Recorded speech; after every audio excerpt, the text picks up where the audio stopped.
दोस्तों, आने वाला वक्त मिसाइलों का होगा, जिसके पास जितनी शक्तिशाली मिसाइल वो देश उतना ही ताकतवर। सारे के सारे देश अपने अपने हिसाब से मिसाइलों को अपग्रेड कर रहे हैं। नई तकनीक शामिल की जा रही है।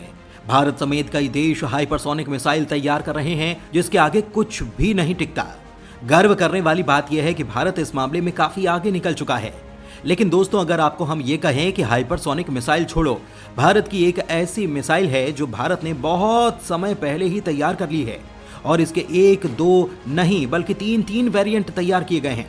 और अब दुनिया भर में हल्ला इस बात का है कि भारत की ये मिसाइल इतनी ज्यादा खतरनाक है जो हाइपरसोनिक रफ्तार में उड़ रहे फाइटर जेट पर भी सटीक निशाना लगाकर उसे बर्बाद कर सकती है।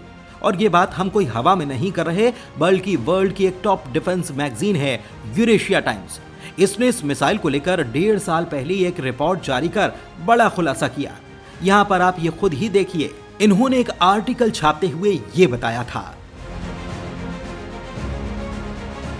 मतलब भारत की जो अस्त्र मिसाइल है और यहाँ पर जिस मिसाइल की बात हो रही है यानी अस्त्र मार्क 3 की, ये इतनी ज्यादा तेज है कि ऑलमोस्ट हाइपरसोनिक रफ्तार पर चलते हुए एक लड़ाकू विमान को मारकर गिरा सकती है।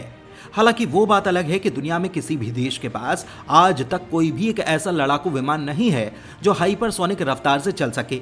लेकिन एक उदाहरण दिया गया, ये कितनी ज्यादा रफ्तार में उड़ने वाली मिसाइल है, यानी कि ये इतनी ज्यादा खतरनाक है कि इसके मुकाबले के लिए आज तक कोई लड़ाकू विमान बना ही नहीं। ये अपने समय से 20 साल पहले की मिसाइल है। इससे आप अंदाजा लगा लीजिए कि हम किस लेवल की बात कर रहे हैं।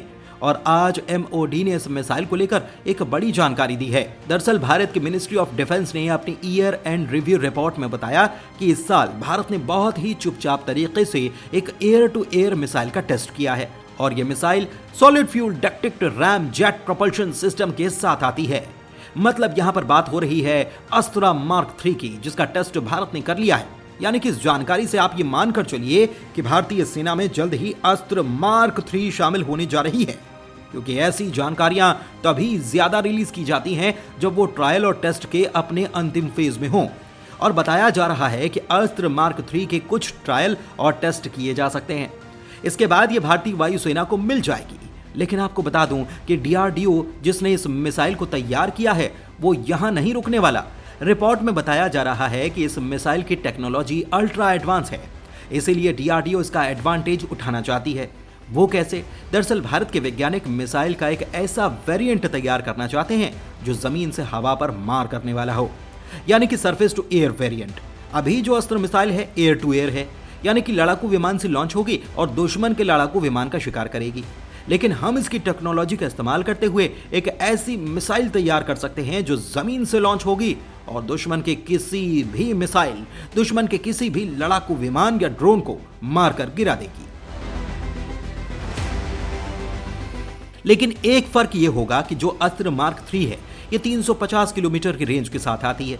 आप कहेंगे कि बस 350 ही, तो आपको बताएं कि जो एयर टू एयर मिसाइलें होती हैं ये 300 से ऊपर जैसे ही जाती हैं उसके बाद ये लॉन्ग रेंज कैटेगरी में आती हैं, क्योंकि जैसे जैसे आप मिसाइलों की रेंज बढ़ाते जाएंगे उनकी एक्यूरेसी कम होगी, यानी कि मारक क्षमता, संभावना ज्यादा बढ़ती चली जाएगी निशाना चूकने की। इसलिए भी आप पाएंगे कि ज्यादातर जो एयर टू एयर मिसाइलें होती हैं वो 100 किलोमीटर की रेंज के आसपास होती हैं और 200 प्लस को माना जाता है मिड रेंज। और जैसे ही वो 300 को क्रॉस करती हैं वो लॉन्ग रेंज कैटेगरी में आती हैं।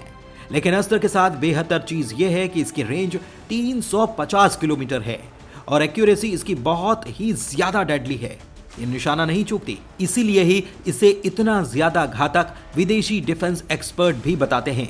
हालांकि अब देखना यह है कि भारत कब इसका टेस्ट करता है और कब इसे भारत की वायुसेना को हैंडओवर किया जाता है। हालांकि इसे लेकर आपको क्या कुछ कहना है हमें कमेंट में लिखकर जरूर बताइएगा। धन्यवाद।